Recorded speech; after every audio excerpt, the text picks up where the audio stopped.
Tarjetas gráficas o de vídeo. Antes existían independientemente tarjetas gráficas, de vídeo y aceleradoras, pero actualmente todas las tarjetas de vídeo son además gráficas y aceleradoras. Características a tener en cuenta en las tarjetas de vídeo. 1. Tipo de aceleración. Las tarjetas gráficas pueden soportar aceleración 2D, 3D o ambas. 2. Tipo de bus. Los estándares actuales son el PCI y el AGP. Debido a sus mayores ventajas, el AGP es el que se está imponiendo. 3. Memoria. Las tarjetas gráficas llevan implementadas su propia memoria y es evidente que cuanto mayor sea esta, mayor será la resolución, el número de colores y, en definitiva, la calidad de las imágenes, sobre todo en las tarjetas gráficas con programación y aceleración 3D.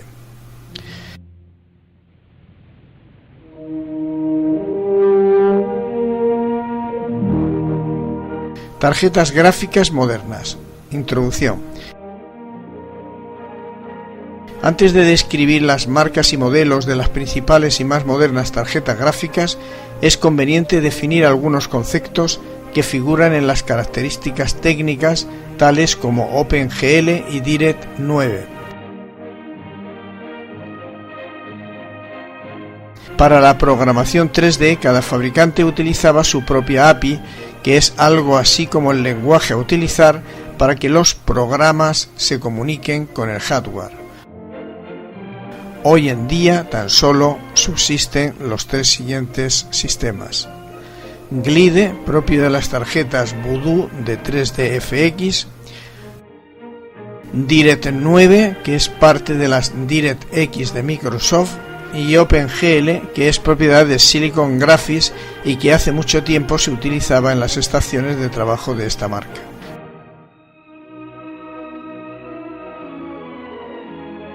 Al igual que en el tema de los microprocesadores, las tarjetas gráficas se distinguen según su nivel de calidad y prestación, en tarjetas de gama baja, tarjetas de gama media y tarjetas de gama alta.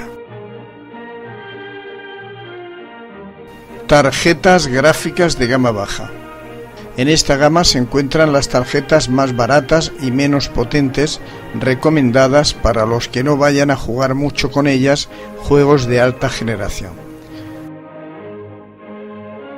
En el mercado de las tarjetas gráficas podemos distinguir dos grandes empresas que se reparten casi todo el mercado: Nvidia y ATI.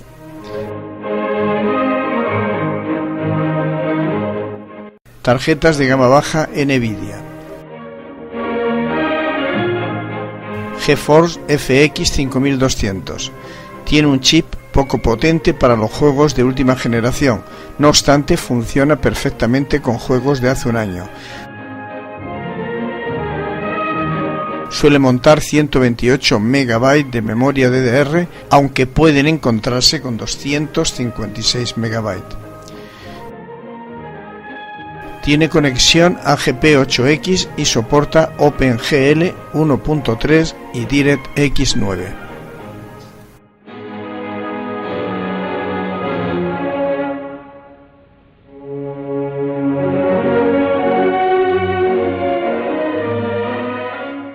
Tarjetas de gama baja ATI. ATI Radeon 9200. Al igual que la FX 5200, tampoco tiene un chip muy potente, pero es suficiente para mover los juegos de hace un año. La recomendamos para usuarios no muy exigentes con los FPS, es decir, con los fotogramas por segundo.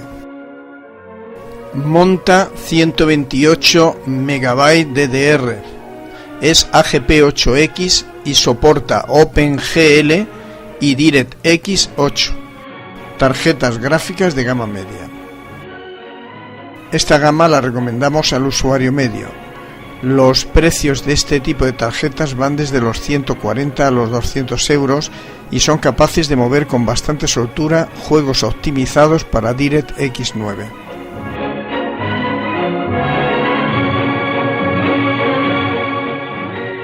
Tarjetas de gama media NVIDIA. GeForce FX 5700. Es una tarjeta de gama media de precio bastante ajustado y por tanto es una opción a considerar. Monta 128 MB DDR y soporta AGP8X, OpenGL 1.3 y DirectX 9.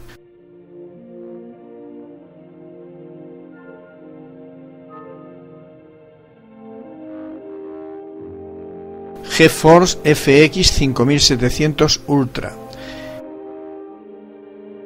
Es una mejora de la tarjeta anterior y puede considerarse como una competidora de la ATI 9600 Radeon Pro.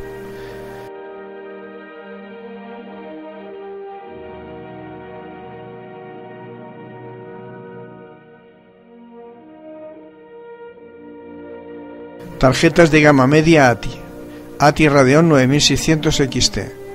Es un modelo con un precio muy ajustado para el rendimiento que tiene. Sin duda se convierte en la mejor opción relación calidad-precio.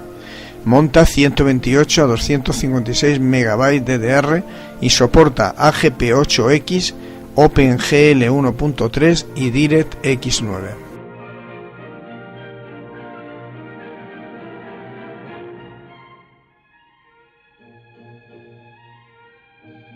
ATI Radeon 9600 Pro. En cuanto a características es casi idéntica a la 9600 XT, aunque tiene un rendimiento ligeramente menor. Como principal ventaja tiene su precio muy competitivo por debajo de los 150 euros. Tarjetas gráficas de gama alta. Esta gama es accesible a muy pocos, ya que los precios de este tipo de tarjetas rondan los 300, 400 e incluso los 500 euros, siendo la opción más adecuada para usuarios de juegos muy actuales con grandes resoluciones y filtros activados.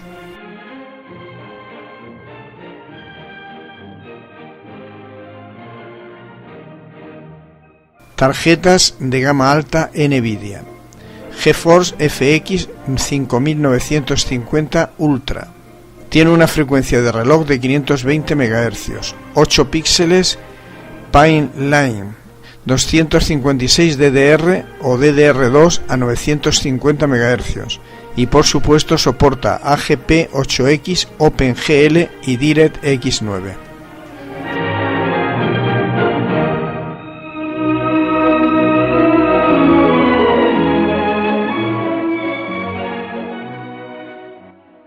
GeForce FX 6800 Ultra.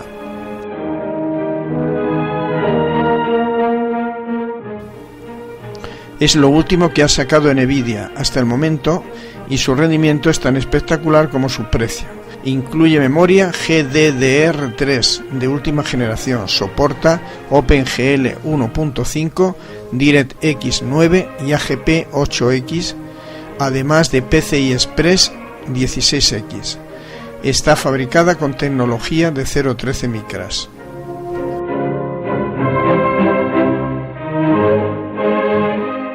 Tarjetas de gama alta ATI X800 XT.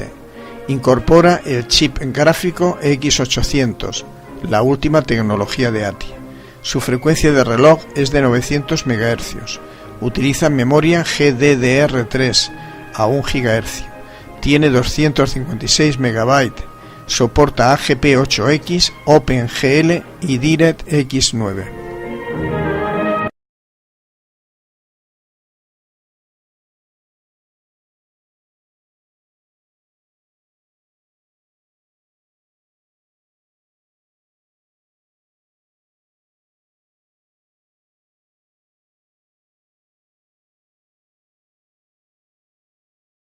Tarjetas de sonido.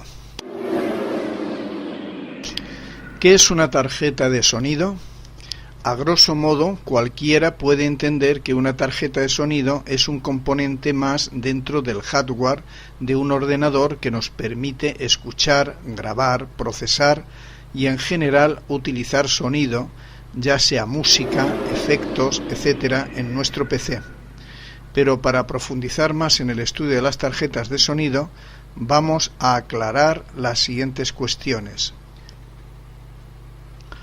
Primero, ¿cuáles son las dos funciones principales de las tarjetas de sonido? Las funciones principales de una tarjeta de sonido son la reproducción del sonido, incluyendo en ella la generación del mismo, y la grabación. Dicho de otro modo, las tarjetas de sonido nos ofrecen dos funciones principales: salida o reproducción del sonido y entrada o grabación. Lógicamente, entre estas dos funciones características de las tarjetas de sonido puede darse un proceso de transformación del sonido entre la entrada, grabación, y la salida, reproducción. Segundo, ¿cómo son capaces de reproducir el sonido este tipo de tarjetas? Las tarjetas de sonido tienen como componente principal un chip sintetizador capaz de generar ondas musicales. Al principio, en las primeras tarjetas de sonido que aparecieron como la Ad-Lib, el chip sintetizador utilizaba la tecnología FM, es decir, frecuencia modulada, en la cual se pueden simular el sonido de instrumentos reales, como pudiera ser un piano, guitarra, etc., mediante programación. Estos sonidos eran de baja calidad y dejaban mucho que desear respecto al sonido del instrumento real. Las tarjetas de sonido fueron evolucionando y aparecieron las que utilizaban otra tecnología mucho más cercana al sonido real, que es la síntesis de tabla de ondas o wavetable. 3. Diferencias entre las tarjetas de sonido con tecnología FM y las basadas en tecnología wavetable. El gran abismo que separa las antiguas tarjetas basadas en el chip sintetizador FM y las que utilizan la tecnología wavetable radica en que estas últimas no se limitan a simular mediante programación y de forma virtual un sonido, sino que son capaces de reproducir y emitir sonido real, ficheros de tipo wave o audio real. Las tarjetas wavetable nos permiten la entrada de sonido real, instrumentos reales, nuestra voz, por ejemplo, a través de un micrófono, y grabarlos. A estas grabaciones de sonidos reales de instrumentos es a lo que llamamos samples. Estos samples suelen guardarse en la memoria ROM, que suelen traer este tipo de tarjetas, que también disponen de zócalos SIM para poder añadir más memoria a la tarjeta y así poder almacenar en ella más sonidos de instrumentos reales, o dicho técnicamente, más samples. Es obvio deducir que cuanta más memoria nos permita añadir nuestra tarjeta, mejores resultados podremos obtener. Ejemplo de una tarjeta con tecnología FM puede ser la tarjeta de sonido Ad-Lib, y un ejemplo de tarjeta de sonido con tecnología wavetable, la Sound Blaster AW32, ya descatalogadas ambas. 4. La polifonía. ¿En qué consiste? ¿Por qué es importante tener en cuenta la polifonía a la hora de elegir una tarjeta de sonido en particular? Existe un error generalizado en cuanto a la polifonía que, como la misma palabra dice, varias voces, a veces nos confunde. Así podemos ver cómo una tarjeta es de 16, de 32 bits de polifonía, etc. Pero ¿a qué se refiere este número? En realidad, el número nos indica el número de notas simultáneas que nuestra tarjeta nos permite procesar, reproducir o grabar simultáneamente, ya sean notas procedentes de distintos instrumentos o del mismo o de otras fuentes de sonido. De ahí la importancia de conocer la polifonía de la tarjeta que vayamos a elegir en función del uso que vayamos a hacer de la tarjeta de sonido. Según el número de voces, tenemos de 20 voces, sintetizadores FM, 32 voces y las más avanzadas 64 voces de polifonía. Recomendamos utilizar al menos de 32 voces. 5. La frecuencia de muestreo. ¿Cómo convierte el sonido analógico en digital una tarjeta de sonido? ¿Por qué es importante la frecuencia de muestreo? A estas alturas del curso sabemos que un ordenador necesita transformar la señal o información analógica en digital para su posterior proceso, como se ha explicado en capítulos anteriores. Pues bien, Esta es una función principal en toda tarjeta de sonido, la digitalización del sonido, o lo que es lo mismo, la transformación del sonido analógico, entrada, en sonido digital y su posterior procesamiento. En el proceso de digitalización es donde se produce el muestreo. ¿Qué es el muestreo? El muestreo consiste en recoger la información analógica midiendo las características de la onda de sonido, cuantificándola y convirtiéndola así en señal binaria, unos y ceros, o lo que es lo mismo, en señal digital. ¿Por qué es importante la frecuencia de muestreo? Cuanta más frecuencia de muestreo, es decir, a mayor velocidad realice la cuantificación nuestra tarjeta, más calidad tendrá el sonido. La frecuencia de muestreo nos influirá en la calidad de grabación, ya que es donde se produce la conversión de entrada analógica en digital.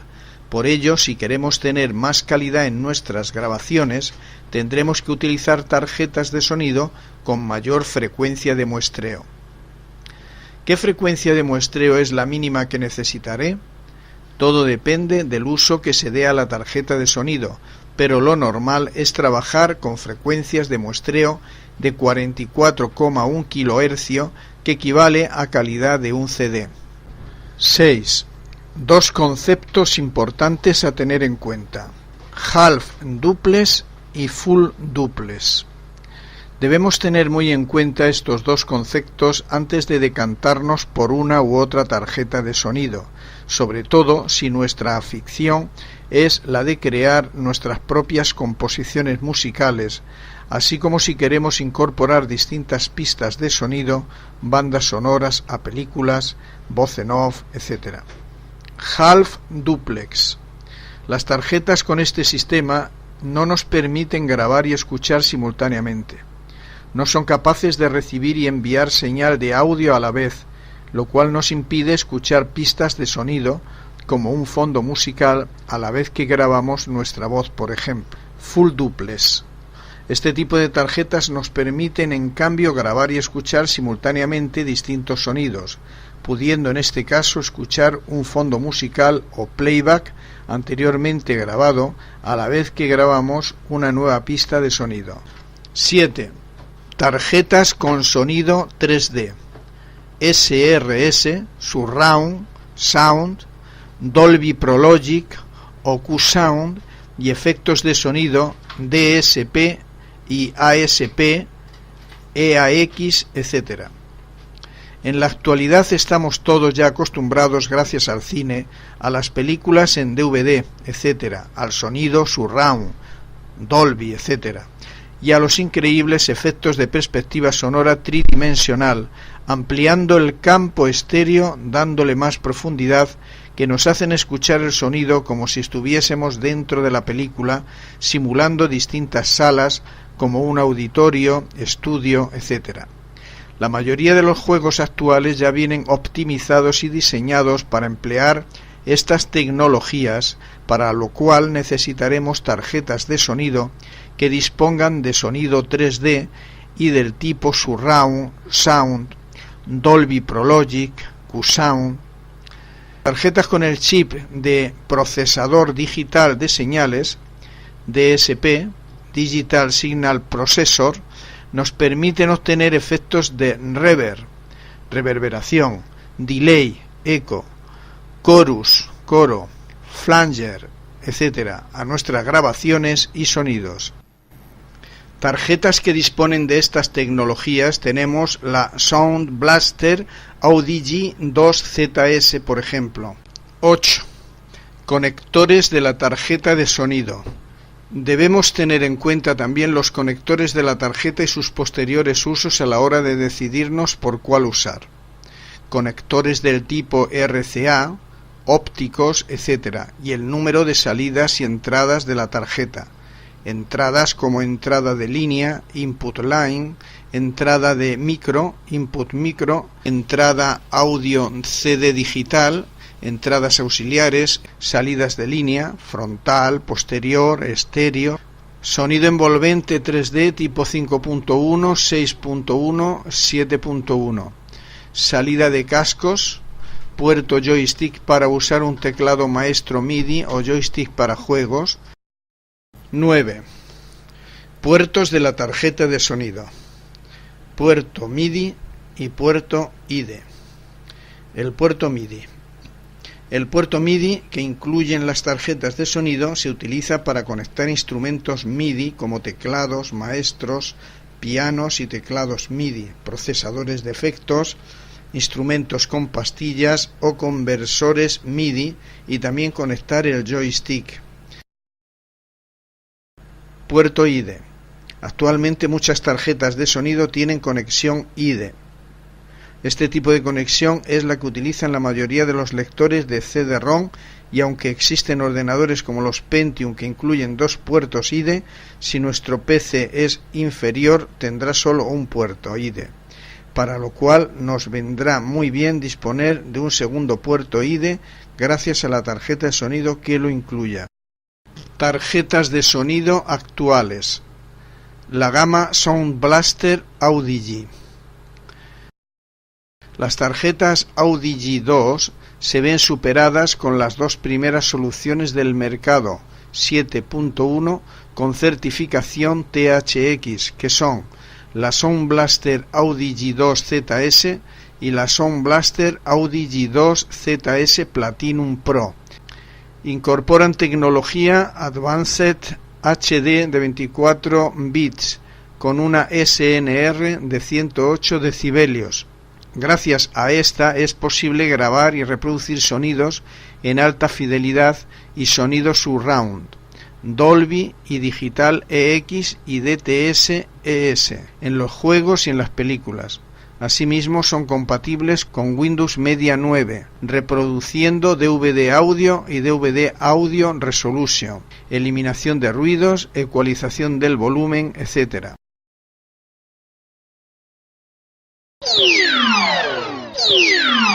Monitores.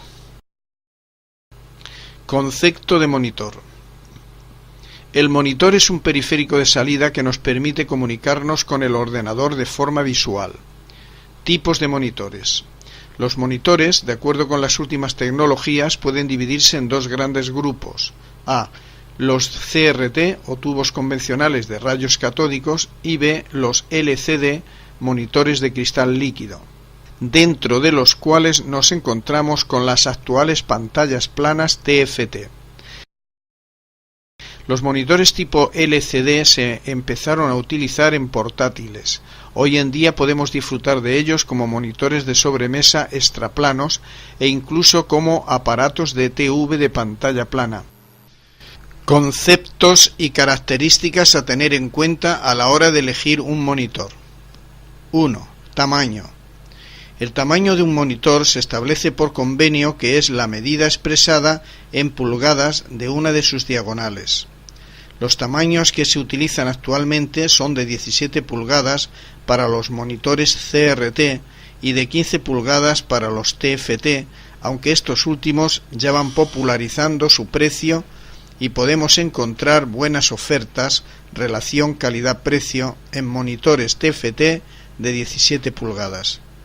Lógicamente, todo depende de nuestras necesidades y posibilidades para decantarnos por un tamaño en concreto, aunque claro está, cuanto mayor sea este, mejor calidad y más tareas podremos visualizar simultáneamente. 2. Marca del tubo. A tener en cuenta en los monitores CRT.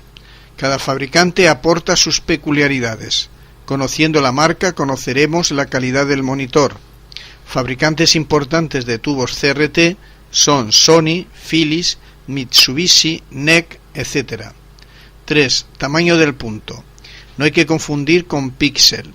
El punto es una característica fija del tubo, mientras que el píxel se refiere a la resolución de la imagen, que es variable. Los tamaños normales del punto de un tubo son 0,28 milímetros. Evidentemente, cuanto menor sea el tamaño del punto, mayor será la calidad de la imagen. Por ejemplo, los tubos Trinitron tienen un tamaño del punto de 0,25 milímetros. 4. Frecuencia de refresco. La frecuencia de refresco es una característica de la que depende la estabilidad de la imagen. Cuanto mayor es, mayor descanso y confort para nuestra vista. Lo más aconsejable son 100 hercios de frecuencia, pudiendo encontrar actualmente en el mercado hasta 120 hercios para monitores CRT. Estas frecuencias nos proporcionarán ventajas para nuestra vista y evitar el parpadeo de la pantalla. Como mínimo, para monitores CRT de 17 pulgadas se recomienda una frecuencia de 85 hercios. 5. Resolución de pantalla. Esta característica se define como la cantidad de píxeles que se pueden ubicar en un determinado modo de pantalla. Se expresa como el producto de dos números, el mayor siempre a la izquierda, por ejemplo 1024 por 768. Esto quiere decir que cada línea horizontal del monitor tiene 1024 píxeles y cada línea vertical 768 píxeles. Es evidente que cuanta mayor resolución admita el monitor, tanto mayor será la calidad de la imagen. Siempre claro está que la tarjeta gráfica no actúe como cuello de botella al no dar soporte ni admitir la resolución que nosotros elijamos. En los monitores tipo CRT podemos configurar nuestra tarjeta gráfica utilizando resoluciones distintas, más bajas o más altas según las necesidades y preferencias que tengamos. Los monitores CRT tienen un tope máximo en cuanto a la resolución, pero podemos cambiar esta resolución a otras inferiores. Por ejemplo, si nuestro monitor tipo CRT nos admite una resolución máxima de 1024 por 768 píxeles, podemos cambiarla a configuraciones más bajas como 800 por 600, 640 por 480, etc., sin que ello represente ningún problema. ¿Y por qué tienen estas ventajas en cuanto a resolución los monitores CRT? Pues esta propiedad de los monitores CRT se debe a que el número de puntos del monitor no tiene que coincidir con el número de píxeles que se muestran en una imagen. A diferencia de lo que acabamos de decir sobre los CRT, en los monitores LCD, cada punto de la pantalla corresponde a un píxel. Tiene que ser igual el número de puntos que el de píxeles. Esto implica que la resolución de este tipo de monitores es fija y no podemos cambiar el tamaño de los píxeles, aconsejándose no cambiar a otras resoluciones distintas de la predeterminada por el fabricante del monitor LCD TFT, ya que veríamos las imágenes con menos calidad, borrosas o distorsionadas. 6. El problema del ángulo de visión. Este problema consiste en que, según nuestro ángulo de visión con la pantalla, podamos ver mejor o peor, sobre todo en el sentido horizontal. Al irnos hacia la derecha o izquierda, vamos notando cómo en los monitores LCD se ve peor la pantalla y solo vemos perfectamente dentro de un ángulo más bien centrado. En el sentido vertical no suele apreciarse este efecto de perder calidad en la visión. Este es uno de los inconvenientes que presentan los monitores y pantallas como las de los portátiles del tipo LCD, cristal líquido, ya solucionado con las pantallas planas TFT que nos permiten ver bien en cualquier ángulo. 7. El tiempo de respuesta. Podemos definir el tiempo de respuesta como el necesario para que un píxel pueda encenderse y apagarse, o dicho de otra forma, el tiempo que necesita un píxel en cambiar de estado o color. En cuanto a tiempo de respuesta, los monitores TFT presentan más inconveniente que los CRT, ya que no son capaces de ofrecer las mismas tasas en cambios del estado de los píxeles por segundo. ¿A qué se debe esta ventaja de los CRT? A que en los monitores CRT esta propiedad depende de la potencia de la tarjeta gráfica y del procesador que usemos. 8. La persistencia. Quizás ya hayáis podido comprobar el efecto de la persistencia bien en vuestro propio PC, en el trabajo, en casa de un amigo, etc. y os preguntéis, ¿cuándo? Aquella vez en la que al desplazar el ratón por la pantalla iba dejando un rastro o estela, o viendo una película de acción o juegos sucedía algo similar. Todos estos efectos se deben a una excesiva persistencia. Entonces, ¿qué es la persistencia? Ya hemos visto sus efectos negativos. Pues bien, la persistencia es la capacidad que tiene un monitor de mantener una imagen en la pantalla una vez que haya desaparecido la señal que la originaba o cuando se ha reemplazado por otra nueva imagen. En los monitores CRT no presenta ningún problema, más bien una ventaja debido a las bajas tasas de refresco de las tarjetas gráficas y monitores CRT, aunque actualmente ya se hable de 120 Hz de frecuencia. En donde sí representa un problema es en los monitores LCD. En los modernos monitores TFT ya se ha solucionado mejorando estos efectos negativos y apenas se aprecian, con lo cual se aconseja más en este sentido decidirse por un TFT frente a un LCD. Conclusión final. Ventajas e inconvenientes de los monitores TFT contra los CRT. ¿Cuál elegir? ¿Qué ventajas tienen los TFT frente a los CRT? 1. Dimensiones físicas menores que las de los CRT, tanto en tamaño como en su peso, además de ser más estéticos. Todo esto debido a no poseer tubo de imagen, que es la parte más aparatosa y voluminosa. Tipo de señal admitida, analógica o digital. Los CRT solo permiten analógica. Menor consumo energético que los CRT. Los TFT consumen de 25 a 40 vatios frente a los 60 a 120 vatios de los CRT. Nivel de parpadeo nulo porque no necesitan refrescarse, lo cual lo agradecerá nuestra vista. Los CRT sí tienen parpadeo, lo cual es un inconveniente si deseamos grabar con una cámara directamente a la pantalla del monitor. No emiten radiaciones dañinas como los CRT. Cansan menos la vista, evitándose posibles daños oculares. Ninguna perturbación por campos magnéticos cercanos. Uniformidad en cuanto a la definición en toda la pantalla. Las imágenes se deforman menos que en los CRT. Geometría perfecta, siendo prácticamente innecesarios la mayoría de controles de ajuste de imagen. En cambio, en los CRT es posible encontrar errores. No presentan errores de convergencia. Los CRT sí, de 0.20 a 0.30 milímetros. El área visible real coincide con el tamaño de la pantalla. Generan menos calor que los CRT con tubo de imagen, necesitando menos ventilación para refrigerarse. ¿Cuáles son los inconvenientes de los monitores TFT respecto a los CRT? 1. El precio de los monitores TFT suele ser más elevado que el de los CRT, aunque actualmente los TFT han dejado ya de tener un coste prohibitivo. 2. Mientras en los CRT no se aprecia los efectos negativos del tiempo de respuesta, en los TFT el tiempo de respuesta oscila de 20 a 50 milisegundos. 3. El ángulo de visión es menor que en los CRT, aunque cada vez más se va disminuyendo esta diferencia, sobre todo en monitores TFT de gama alta, llegando a ángulos de visión de 170 grados.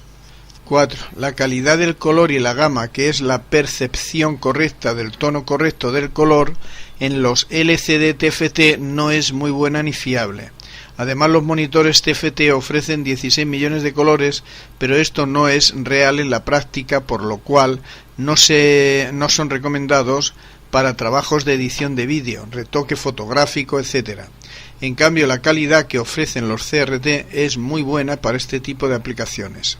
5. La resolución de los monitores TFT es fija, no pudiéndose modificar, ya que perderíamos definición. Los monitores CRT, como ya explicamos anteriormente, sí pueden trabajar con distintas resoluciones de pantalla. 6. El tamaño disponible en el mercado de los monitores TFT es más reducido que el de los CRT, siendo el más usado el de 15 pulgadas frente a las 17 pulgadas de los CRT.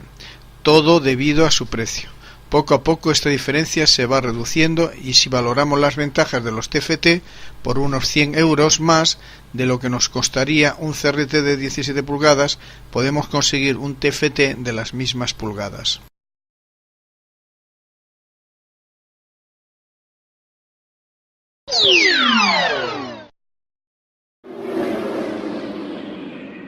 Teclado.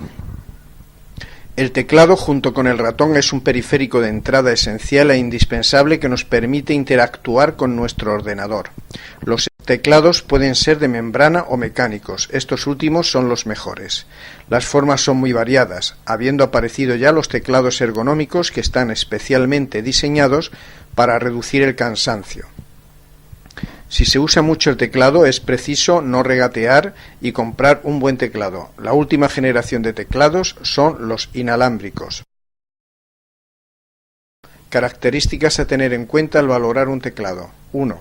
El tacto no debe ser gomoso. 2. El recorrido no debe ser muy corto. 3. Conviene que vaya dotado de reposamuñecas. 4. Conectividad. Actualmente existen 3 estándares. A. El DIN, B. El mini DIN y C. El USB. El primero es el clásico conector gordo del teclado característico de las placas bases AT. El segundo corresponde a los modelos PS2. Tanto el PS2 como el USB son característicos de las placas madres ATX.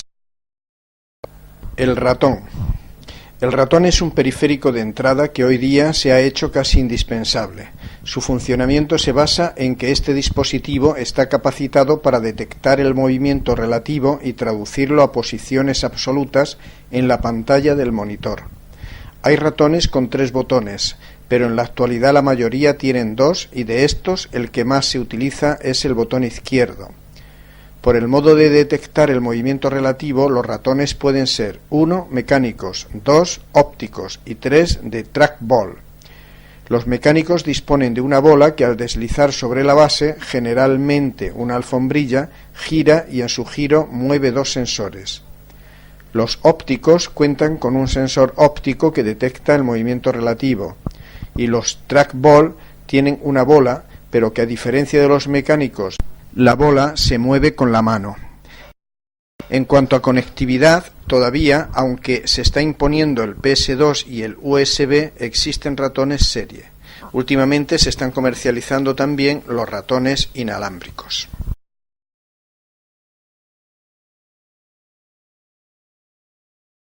Impresoras. La impresora es un periférico de salida que nos permite imprimir sobre papel de diversas calidades y con tipos de letras muy diversas todo tipo de ficheros de datos y gráficos. Es un periférico básico y muy útil. Clases de impresoras. De mayor a menor antigüedad, las impresoras las podemos clasificar en 3 grandes grupos. 1. Matriciales. 2. Impresoras de inyección de tinta.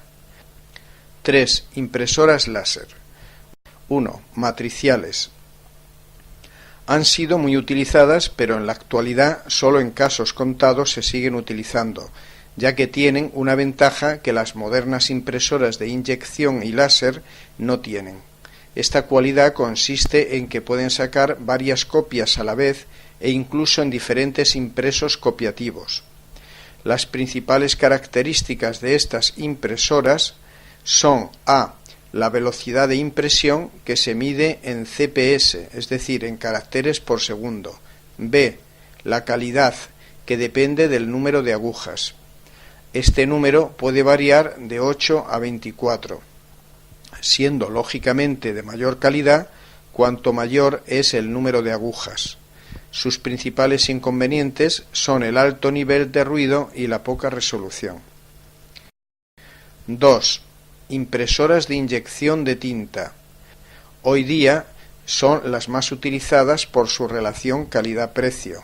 Su fundamento consiste en la inyección de gotas de tinta sobre el papel a través de unos inyectores que obtienen la tinta de unos cartuchos consumibles cuyo número varía según el modelo de impresora. 2 cartuchos, uno de tinta negra y otro de los 3 colores básicos, amarillo, rojo y azul. Otras impresoras solo utilizan un cartucho. Las principales características de las impresoras de inyección son 1. La velocidad, que se mide en ppm, es decir, páginas por minuto, que varía en función de la calidad con que queramos imprimir. Otra característica importante a tener en cuenta es la máxima resolución que posee y que se expresa en ppp, es decir, puntos por pulgada. 3. Impresoras láser. Utilizan la misma tecnología que las fotocopiadoras. Son más rápidas y de mayor resolución. Su problema actual es el precio, que sigue siendo elevado.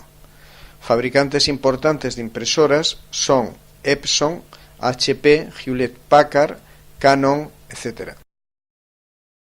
Escáner. El escáner es un periférico de entrada que permite digitalizar texto e imágenes impresas e incluso en los de sobremesa objetos no muy voluminosos. Aunque existen otros tipos de escáner, tales como los de lápiz, los de mano y los de tracción, nosotros vamos a estudiar aquí los escáneres de sobremesa, que por otra parte son los más difundidos y los que permiten trabajos de mayor precisión. Características a tener en cuenta a la hora de elegir un escáner. Primero, tamaño máximo del documento que admite, A4, A3, etc. Segundo, sistemas operativos soportados, Windows 98, Millennium, XP, Linux, etc. Tercero, conectividad, es decir, el tipo de puertos que soporta, por ejemplo, paralelo, USB, etc. 4. Resoluciones. La resolución se expresa en ppp, es decir, puntos por pulgada. Evidentemente, a mayor resolución, mejor calidad, pero también el fichero ocupa más espacio. En cuanto a resolución, hay que distinguir a la resolución óptica, que es un parámetro puramente físico y suele ser de 600 ppp a 1200 ppp. Después tenemos la resolución por hardware, que se expresa por el producto de dos números, suele oscilar de 600 por 1200 a 1200 por 2400, y finalmente la resolución mejorada, que suele ser 9600, aunque hay escáner que tienen una resolución mejorada ilimitada. Otro parámetro importante a tener en cuenta es la velocidad en llevar una imagen escaneada a una aplicación. Como unidad de medida se toma la velocidad en segundos de llevar una imagen de 10 por 15 centímetros a MS Word. Otro parámetro es la velocidad de escaneado, que es el número de páginas que es capaz de escanear por minuto.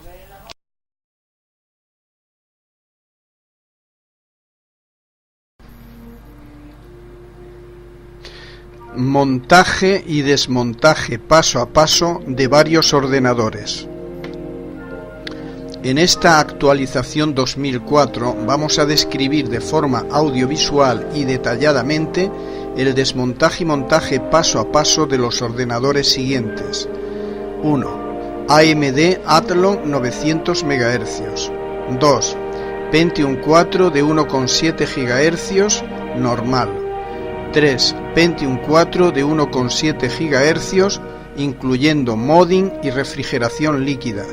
4. Pentium 4 de 3,06 GHz con HT o Hyper-threading. A fin de que el alumno aprenda a montar y desmontar cualquier ordenador, iremos describiendo en pasos comunes cómo se realiza el montaje o el desmontaje en diferentes equipos. Pasos previos al montaje. Lógicamente, lo primero que tenemos que hacer es adquirir los componentes que van a configurar nuestro ordenador. Un ordenador, como mínimo, debe constar de los siguientes elementos: caja o carcasa, placa base o madre, microprocesador,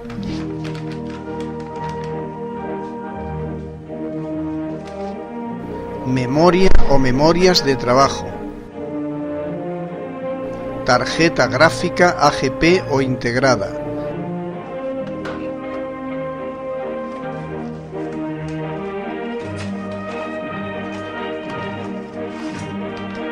tarjeta de sonido PCI o integrada, tarjeta de red PCI o integrada,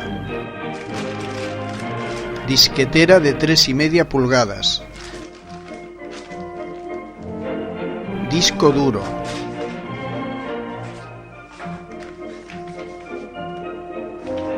lector, grabador de CD-ROM o DVD-ROM, monitor, teclado y ratón.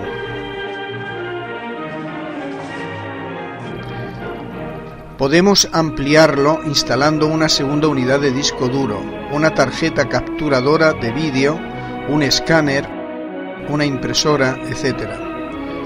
Un consejo que damos es que si el alumno ha decidido montarse su propio ordenador, debe elegir una configuración moderna y actual, porque el mundo de la informática evoluciona muy deprisa y pronto quedan obsoletos.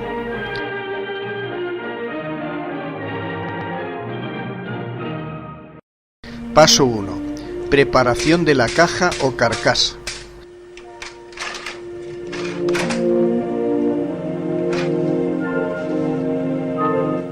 Lógicamente, lo primero que tenemos que hacer después de haber desembalado la caja es retirar la tapa lateral derecha, vista la caja desde su parte trasera.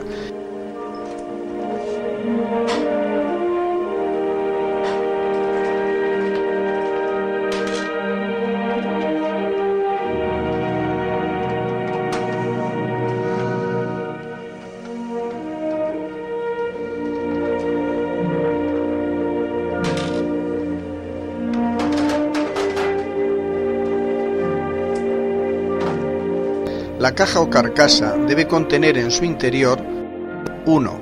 La fuente de alimentación,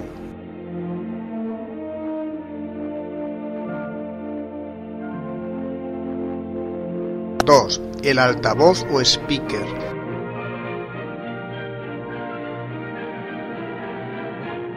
3. Las chapitas para cerrar las ranuras de la carcasa de los slots de expansión,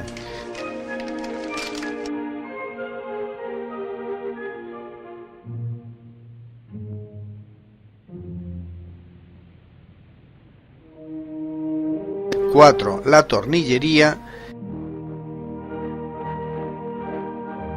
y 5. El cable de red para la fuente de alimentación.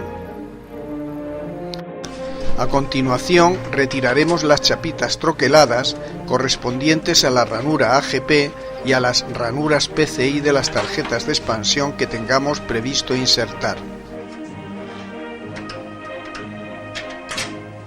Seguidamente retiraremos las chapas troqueladas de las bahías donde vayamos a instalar alguna unidad de CD-ROM o DVD-ROM.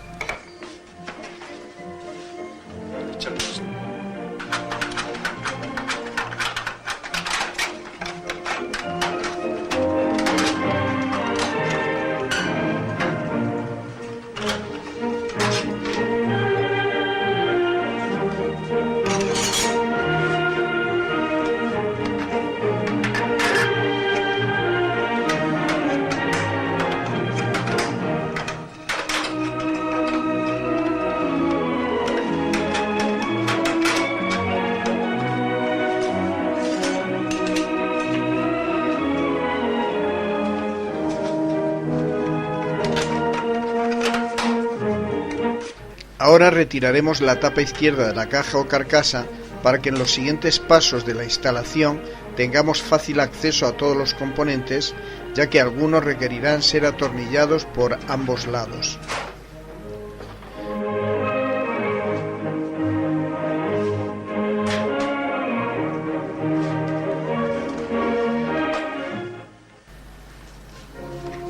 Lo que vemos ahora en la caja es el soporte metálico, en este caso fijo, de la placa base o madre. En algunas cajas, como vimos en nuestra anterior edición, este soporte metálico puede ser móvil o desmontable, es decir, podemos separarlo de la caja o carcasa, pero en la actualidad casi todas las cajas llevan este soporte de forma fija y solidaria con la caja.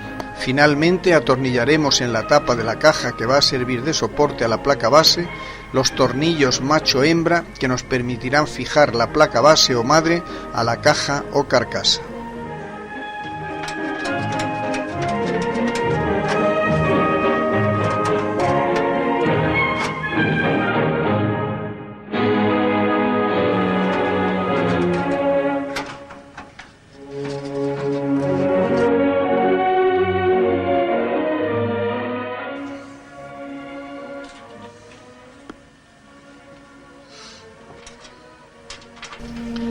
Paso 2.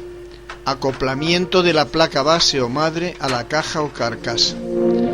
Después de haber preparado la caja o carcasa y haber atornillado los tornillos tuerca en el soporte metálico de la misma, el siguiente paso a realizar es acoplar y atornillar la placa madre o placa base en el soporte metálico de la caja o carcasa. Este paso es sencillo, pero tenemos que extremar las precauciones para no dañar la placa base. La primera precaución que tendremos será descargarnos de nuestra electricidad estática. Para ello debemos tocar un grifo o el pomo metálico de una ventana o puerta y aún así tocar con mucha frecuencia la caja o carcasa. Existen también pulseras antiestáticas que se suelen conectar con un cable a una buena toma de tierra. Para una mejor comprensión de cómo se realiza este paso, lo vamos a describir en el caso del montaje del Athlon 900 MHz, que utiliza una caja semitorre ATX, y en el caso del Pentium 4, con modding y refrigeración líquida, que utiliza una gran torre ATX. Acoplamiento en la semitorre del Athlon. La ubicación de la placa base en la caja es inconfundible.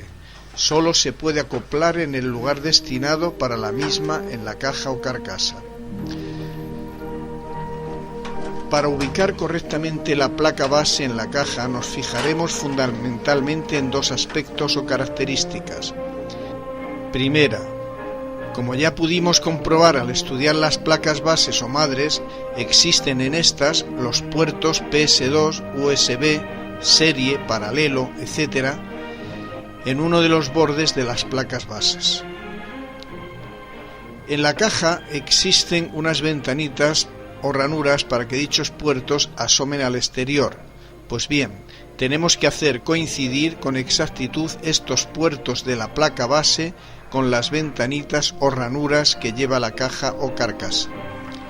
Segunda, al mismo tiempo que intentamos ajustar los puertos de la placa madre a las ranuras de la caja, debemos hacer coincidir los orificios de la placa base con los tornillos tuerca que habíamos atornillado en la caja en el paso anterior. Acoplamiento en el caso del Athlon. Como se ve, la operación es sencilla. Basta con acoplar los puertos en las ranuras de la caja y hacer coincidir sus orificios con los tornillos tuerca de la caja. A continuación se atornilla con cuidado la placa base a la caja.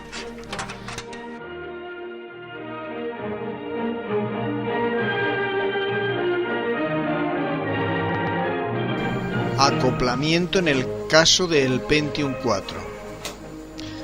En este caso se realizan los mismos pasos que en el caso anterior.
Paso 3. Instalación del microprocesador. Siguiendo la metodología de los capítulos anteriores, vamos en este capítulo a describir de forma totalmente audiovisual la instalación del microprocesador en los varios equipos que estamos utilizando para la descripción del montaje paso a paso de un ordenador. Vamos a comenzar la descripción del paso 3, que en nuestro caso corresponde a la instalación del microprocesador en su zócalo o socket. Tanto el zócalo del Athlon que vamos a montar como el del Pentium 4 son zócalos tipo CIF, es decir, zócalos de fuerza de inserción 0. CIF son las siglas de Zero Insertion Force. Este tipo de zócalos tienen una palanquita que al levantarla deja el zócalo de aprisionar las patillas del micro y al bajarla las patillas son aprisionadas para que hagan buen contacto y el micro no se mueva. Cuando la palanquita está levantada, todos los orificios del zócalo presentan el máximo diámetro y holgura suficiente como para que el micro se acople al zócalo suavemente sin tener que realizar ninguna presión o fuerza. Polarización del microprocesador. El microprocesador guarda mano con respecto al zócalo, es decir, tan solo hay una forma correcta de acoplar el micro al zócalo. Para saber cuál es dicha polaridad, tendremos en cuenta lo siguiente. A.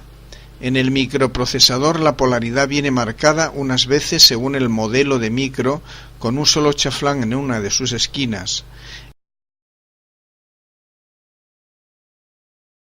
En otros, dos esquinas achaflanadas.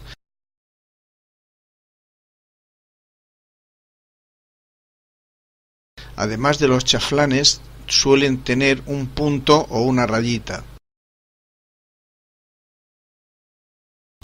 En las esquinas achaflanadas del micro falta una patilla o pin.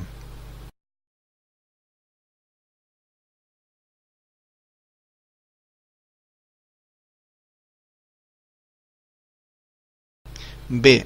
En el zócalo la polaridad viene determinada también por una o dos esquinas achaflanadas.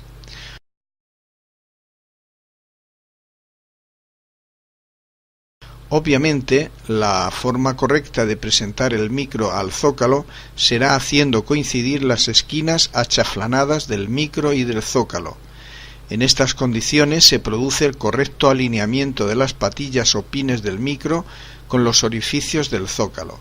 Con solo apoyar el micro sobre el zócalo de forma polarizada, el micro, por su propio peso y sin esfuerzo por nuestra parte, introduce sus pines o patillas en los correspondientes orificios del zócalo.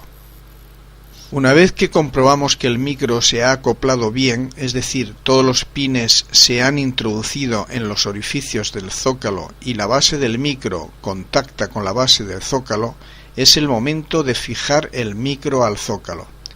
Esto lo haremos bajando la palanquita.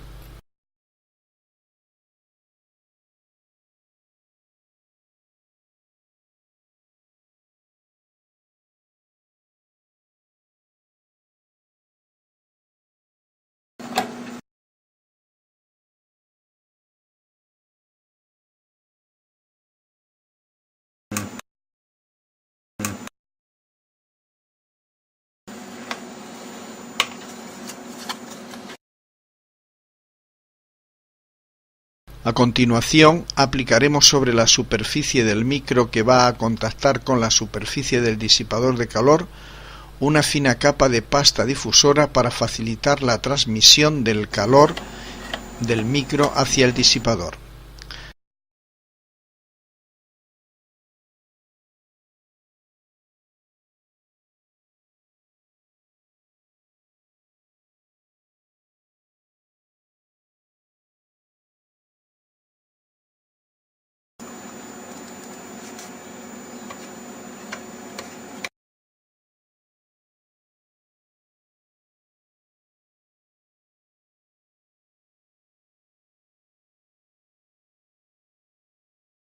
Estamos observando cómo se aplica la pasta difusora sobre el micro AMD Athlon 900 MHz.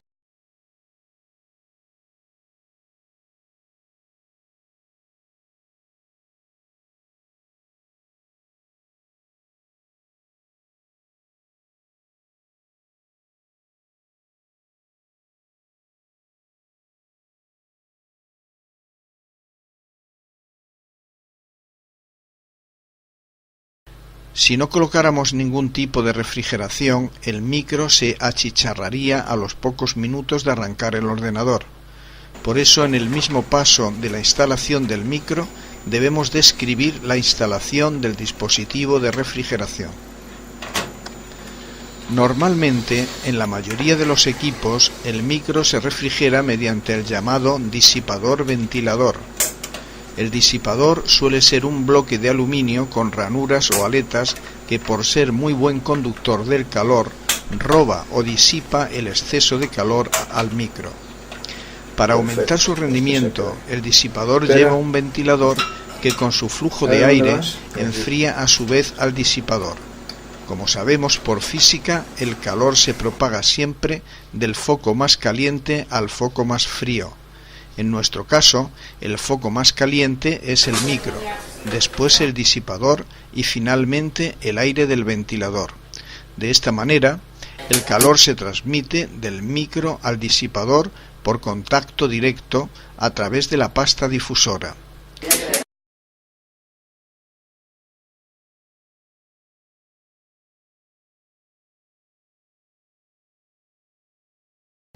Instalación del microprocesador en el Pentium 4 3.06 GHz HT. Como podremos observar, la instalación del microprocesador del Pentium 4 3.06 GHz HT es idéntica a la de los otros microprocesadores que hasta ahora hemos descrito.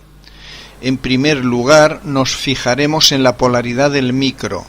Como podemos apreciar, en este caso, el Pentium 4 3.06 HT tiene un solo chaflán en una de sus esquinas que se corresponde con el chaflán de su zócalo o socket 478. Este número, como recordarán cuando estudiamos los microprocesadores en la primera parte del curso, es el número de pines o patillas del microprocesador, que coincide lógicamente con el número de orificios del zócalo. Una vez determinada la polaridad, levantamos la palanquita del zócalo hasta formar un ángulo algo inferior a 90 grados.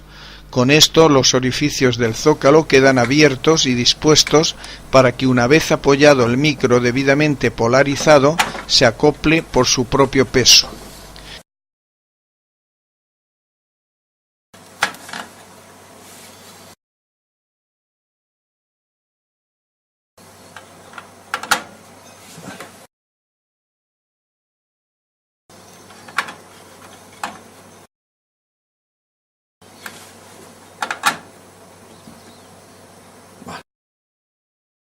Una vez colocado el micro, bajamos la palanquita para que éste haga buen contacto y quede fijado al zócalo.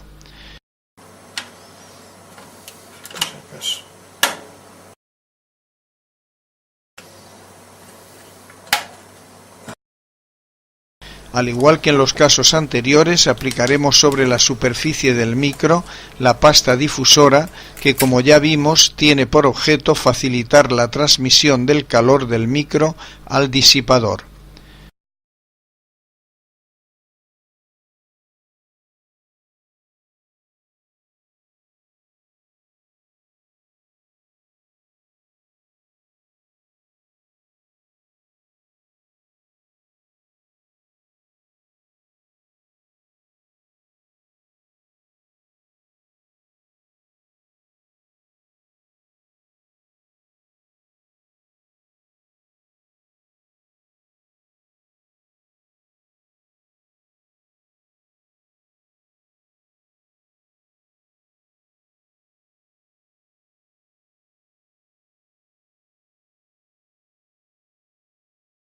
Finalmente colocaremos el disipador ajustándolo sobre su soporte correspondiente.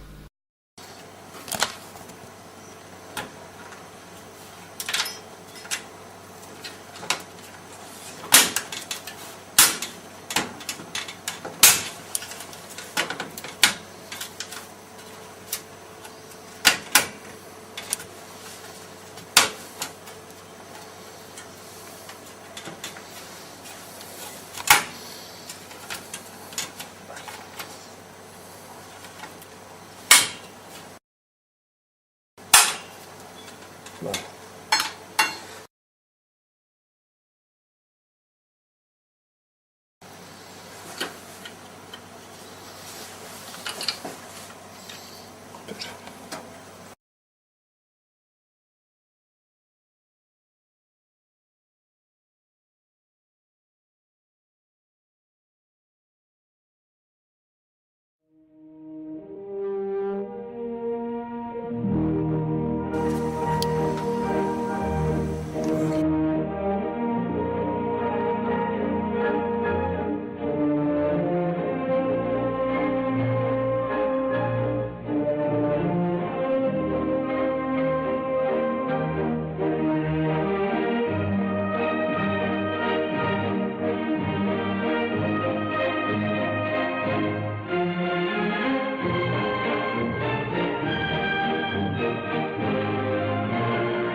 Paso 4.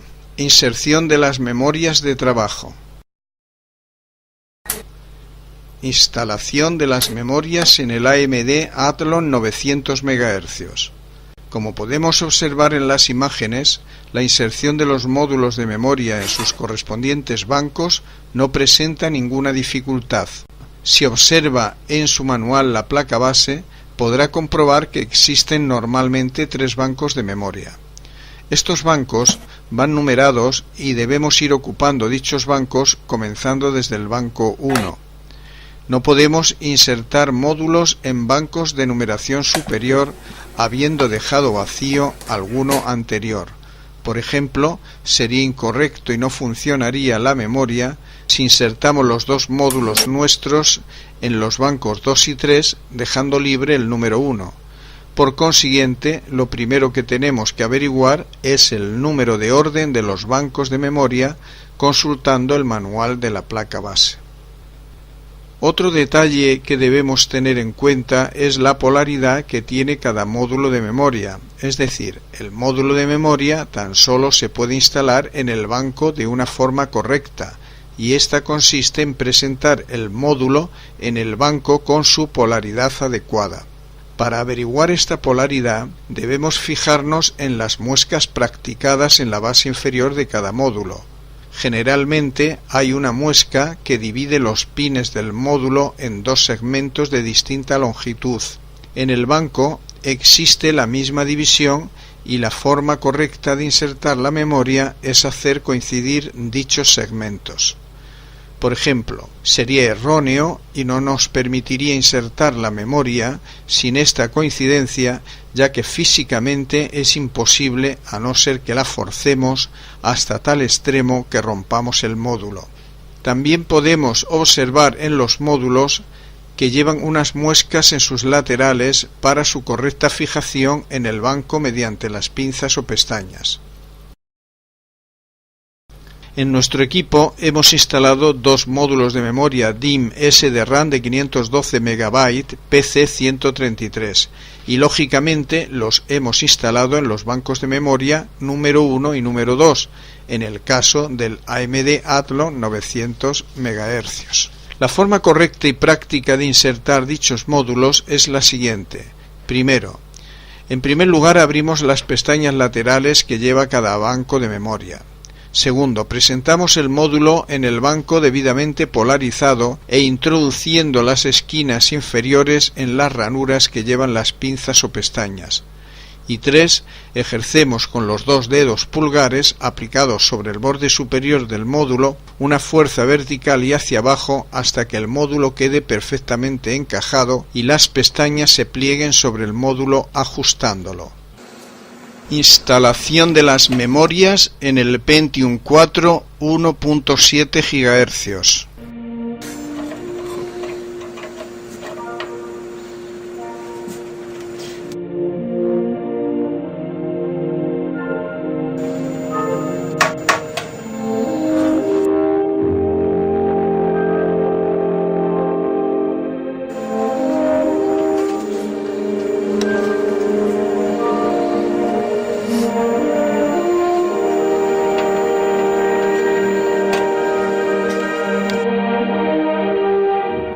Memorias Dual Channel. Modernamente se están comercializando las memorias DDR Dual Channel. En las imágenes que estamos viendo podemos observar una placa base con zócalos o bancos para este tipo de memorias. La forma de insertarlas es prácticamente igual que las que ya hemos descrito anteriormente.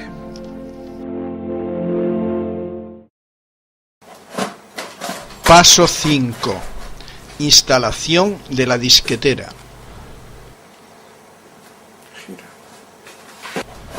Aunque el uso de la disquetera es cada vez más infrecuente, conviene instalar una en nuestro equipo, ya que la podemos necesitar para crear y utilizar disquetes de arranque. La instalación de una disquetera es muy sencilla. Basta introducirla en la bahía de 3,5 pulgadas, atornillarla y conectar sus cables. Pero, ¿en qué bahía debemos instalar la disquetera? Por supuesto, en una bahía de 3,5 pulgadas.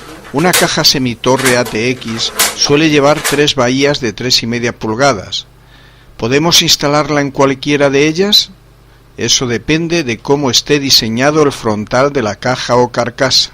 La mayoría de las cajas tienen en su frontal una ranura específica para introducir los disquetes. En estos casos, la disquetera la instalaremos en la bahía que se corresponde con esa ranura del frontal de la caja o carcasa.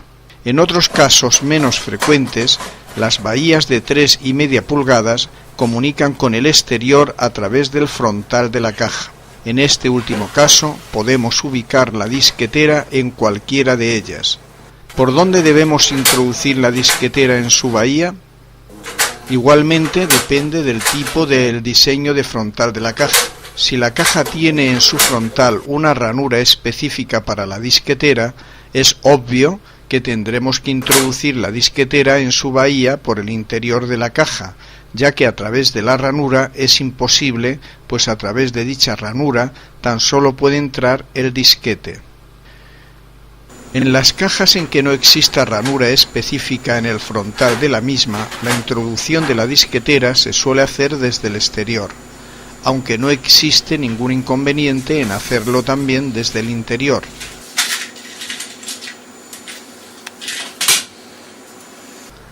Bien, una vez ubicada la disquetera en su correspondiente bahía, procederemos a atornillarla. Como norma general, conviene no apretar ningún tornillo hasta que estén todos apuntados y aproximados y comprobemos que los disquetes entran y salen bien de la disquetera.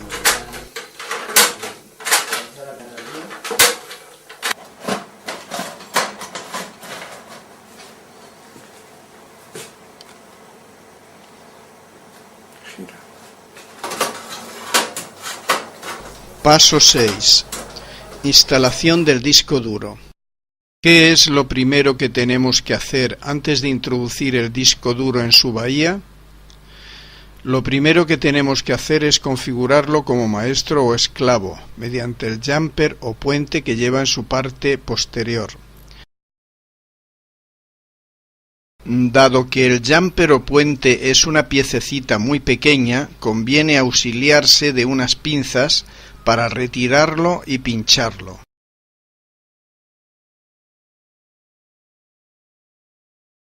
Generalmente los discos duros vienen configurados de fábrica como maestros, pero lo mejor es asegurarnos comprobando su configuración. Para saber qué pares de pines debemos puentear con el jumper, nos fijaremos en el esquema que todo disco duro lleva en su cara superior. Este disco duro está configurado como maestro, pues si nos fijamos en el esquema de la etiqueta, la configuración como maestro es la primera, es decir, la que no tiene jumper en ninguno de los pares de pines. Según las marcas de discos duros, el orden de configuración puede variar. Así, por ejemplo, en este disco duro de la marca Seagate, vemos que la configuración como maestro corresponde a una posición del jumper distinta a la del disco duro anterior.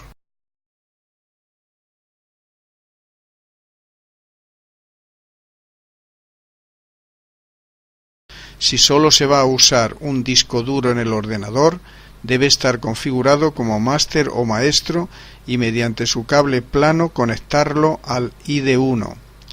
Si vamos a usar una segunda unidad de disco duro, lo debemos conectar como esclavo en el ID1 o como maestro o esclavo en el ID2. Estamos viendo los dos discos duros que hemos instalado en el Pentium 4 306 GHz HT.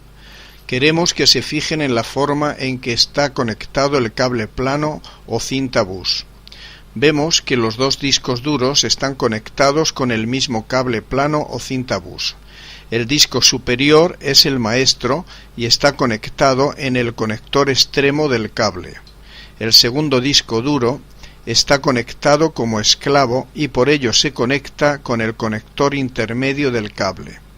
Lógicamente, el otro conector extremo del cable es el que va conectado al ID1 en la placa base. ¿En qué lugar se ubican los discos duros internos? Aunque existen discos duros externos, lo más normal es utilizar los típicos discos duros internos, es decir, aquellos que se ubican dentro de la caja o carcasa. Estos tienen una anchura similar a las disqueteras de 3,5 pulgadas, aunque su longitud es mayor que estas. Por consiguiente, los discos duros se ubican normalmente en las bahías de 3,5 pulgadas de la caja o carcasa. Si tenemos que instalar más de 2 discos duros y no tenemos más bahías de 3,5 pulgadas, también podemos instalar otro disco duro en alguna bahía de 5,25 pulgadas.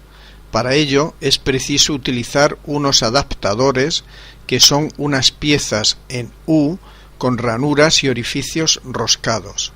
En la imagen podemos observar un disco duro con dichas piezas adaptadoras. También podemos ver el disco instalado en una bahía de 5,25 pulgadas, en el ordenador Pentium 4 3.06 GHz. Una vez configurado, lo introducimos en la bahía. Lo fijamos a la misma mediante los 4 tornillos